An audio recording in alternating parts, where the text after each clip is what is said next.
Hello, good morning, everyone, and welcome to Arts for the Health of It. I'm your host, Richard Wilmore. We have a very, very special guest today that I'm super excited to have on the show today. Her name is Catherine, and she's actually one of our artists in residence here at Hearts Need Art. She's been with us for a while. She was in San Antonio, and then she moved. We're very sad about that, but she's remained a virtual component to Hearts Need Art.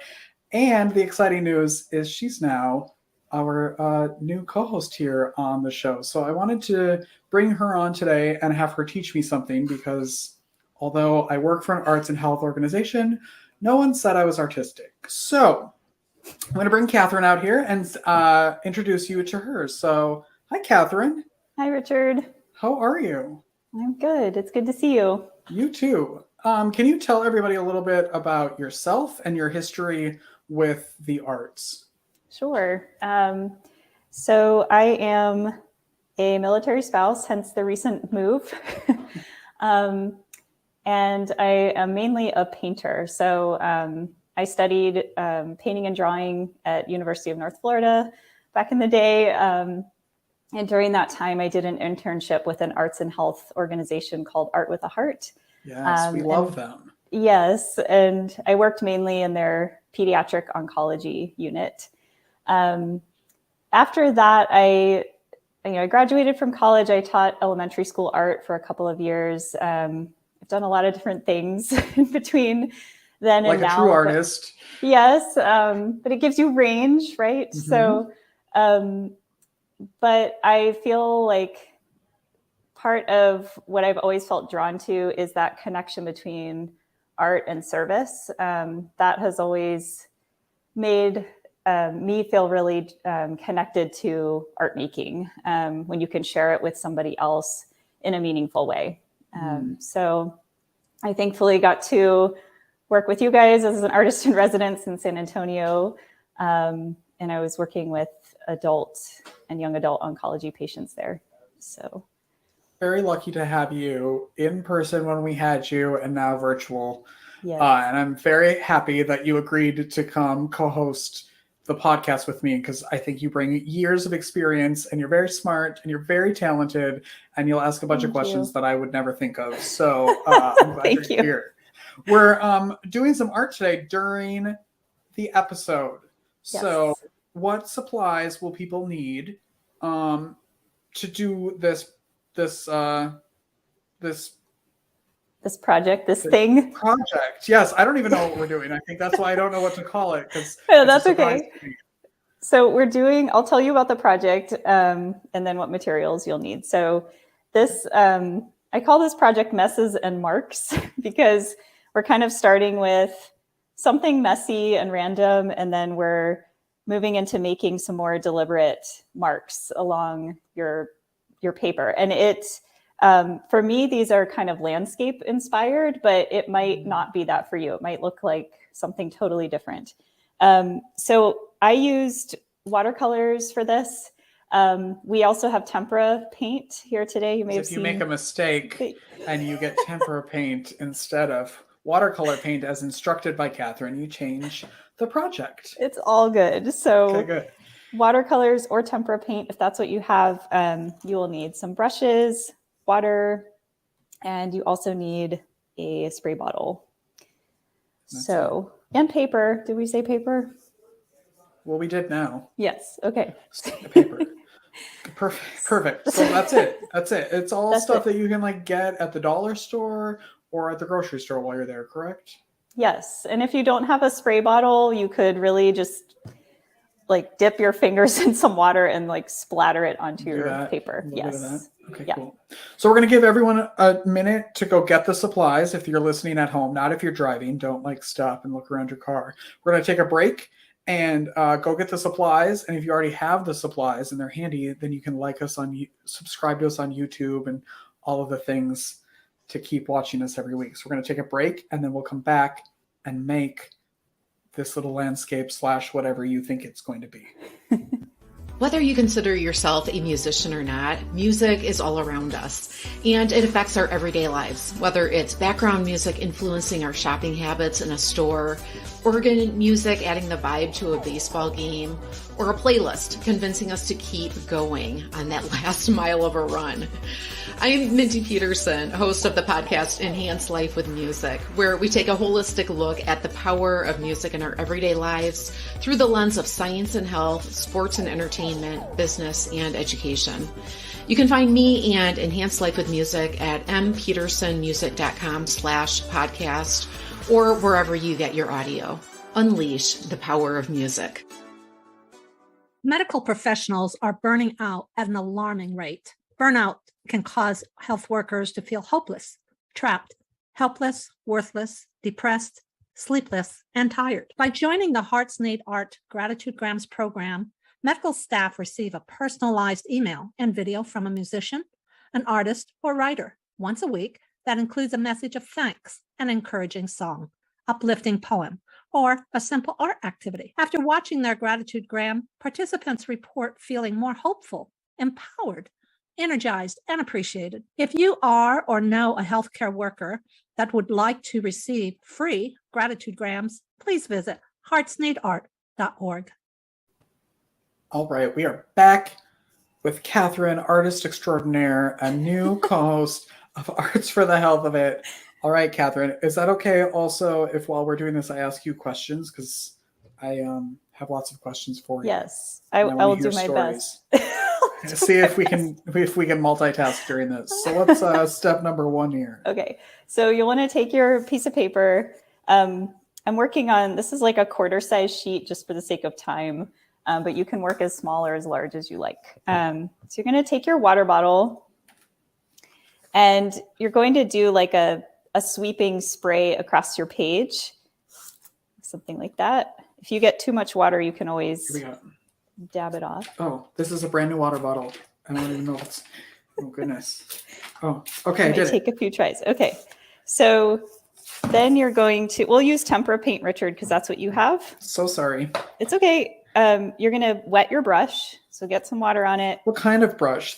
I have an oddly large quantity of brushes and no paint. So I'm using, these are the sizes I have. They're kind of medium. So like this one? Small. Yeah, you don't want to go super huge. You can use that. That works. Okay. So you're going to pick up some paint and dab it somewhere into where you sprayed.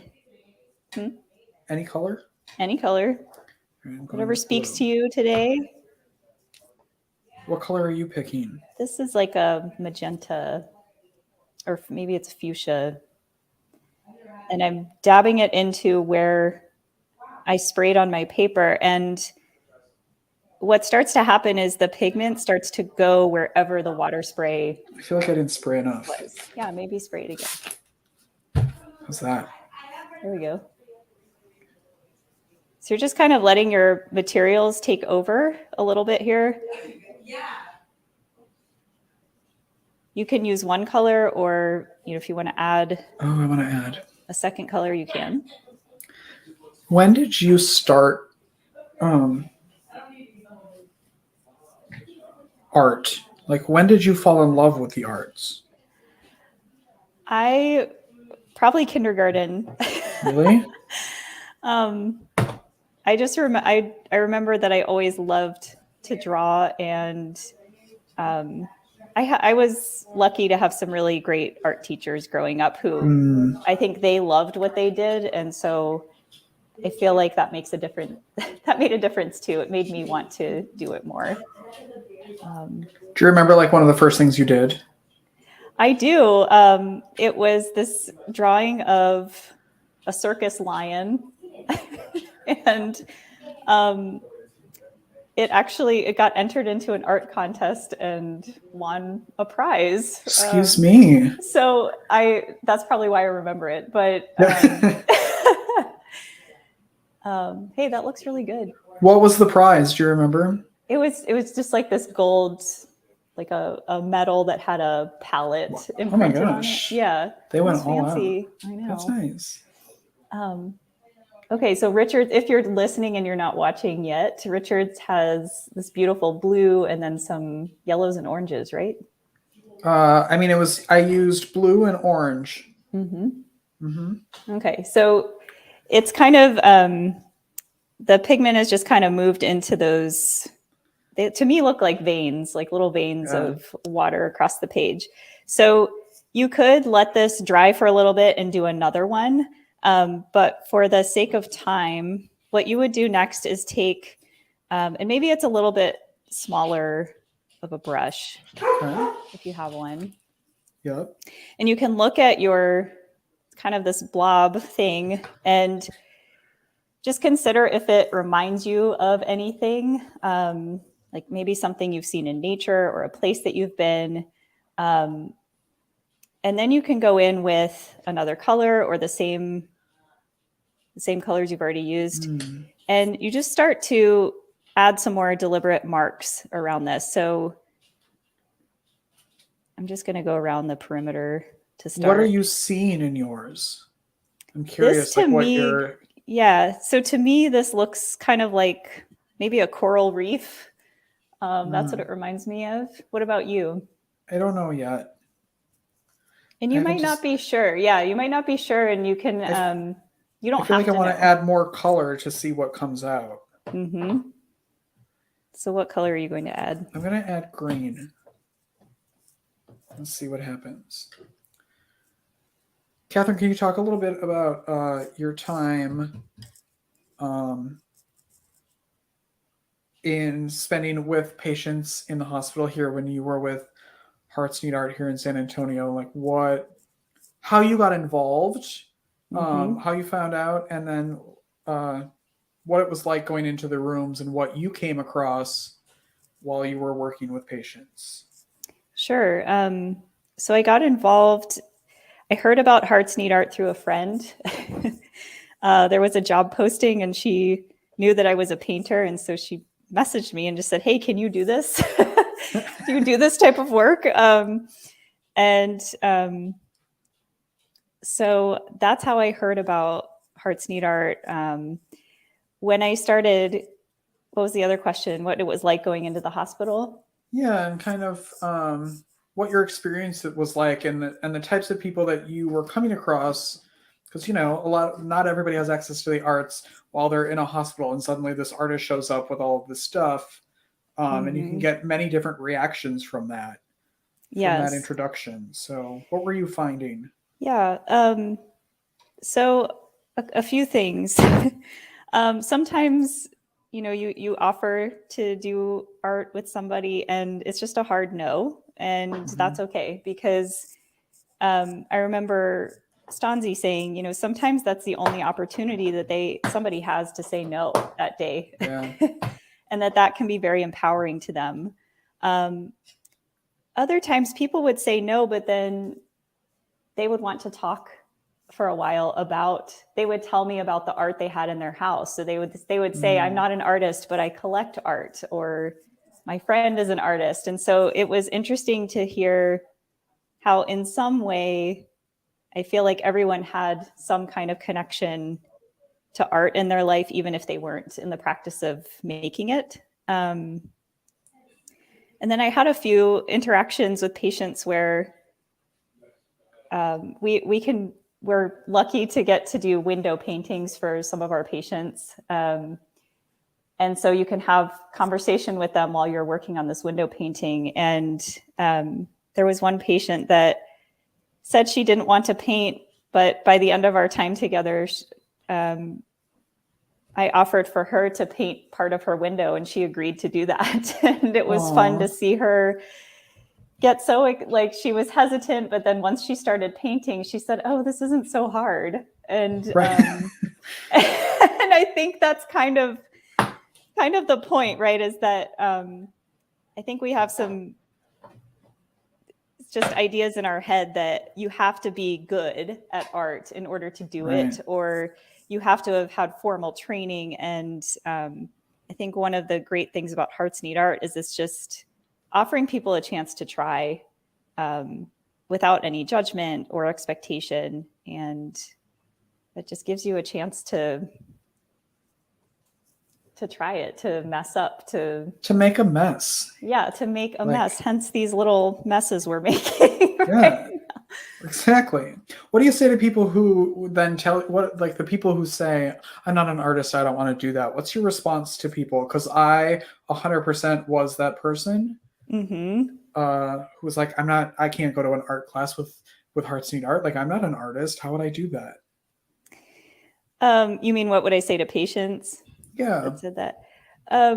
It depends. I think it depends on the situation, but I think it's just offering like, hey, let's make some bad art together. Just finding ways to take the pressure off.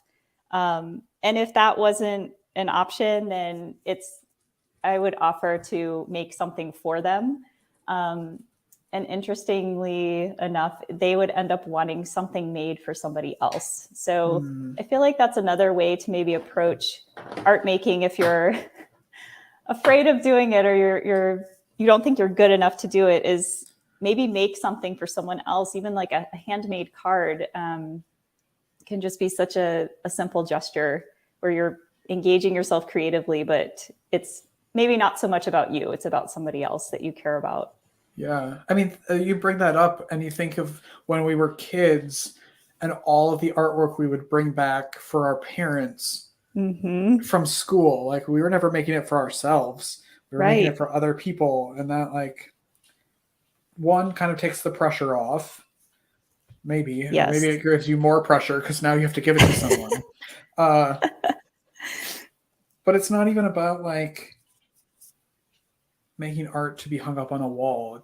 It's showing appreciation for someone. It's taking the time to do it for someone else or yourself. Like, what's the last thing you did for yourself? What's the last artwork you made? Yeah. So I really love drawing portraits. And really? I recently signed up.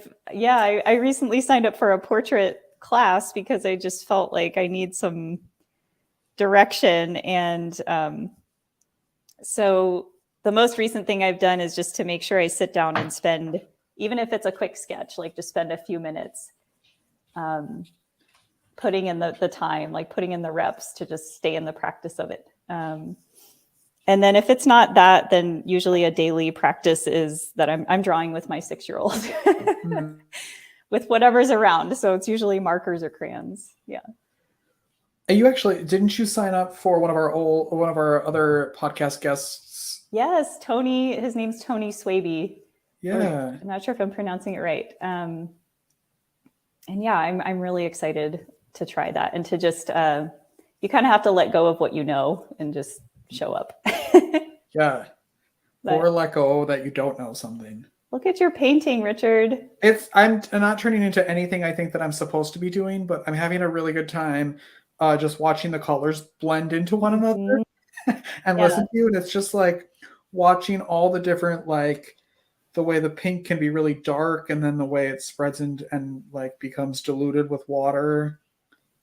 Yeah. And I think that what can be fun about this project is, I think a lot of times, like, people open up a sketchbook or they take out a piece of blank paper and it can be intimidating. Yeah. Like, you don't know where to start, or you don't want to make the first mark because you're afraid of messing it up. And with this, you have to start random. It kind of forces you to start with a mess. Yeah. And then you can just dive in and see what happens. But also, it's smart, like you said, is start with a small piece of paper then. Yeah. And right? Like, don't start with a 18 by 24 canvas. Yeah. Start with a 5 by 7. I always have, like, I don't know, like a stack of paper, and just keep going, I think, is one of the biggest things. Yeah. To not get so stuck on, like, I have to do this perfectly the first time. Like, give yourself a chance to practice it. Yeah. And my paper is perforated, so I can rip this out and throw it away if I don't like it. But what I was telling Catherine, or you could rip it out and frame it. I would frame that. Or frame it. Yes, that's what I meant. But if I didn't like it or didn't think it, like, it doesn't have to go anywhere. I also was telling Catherine before we started that I actually have a sketch pad that I every day paint in that no one really sees, but it's all for me. So I take 15 minutes or whatever, and I just do something just to stop for a little bit, distract myself from the day, and like this is flown by talking to you, and I'm just like taking a brush and hitting a Right. piece of paper with it. Right. I And think there's something really, there's a mindfulness aspect that can occur with art making. Like I used to teach yoga. I taught yoga for 7 or 8 years. And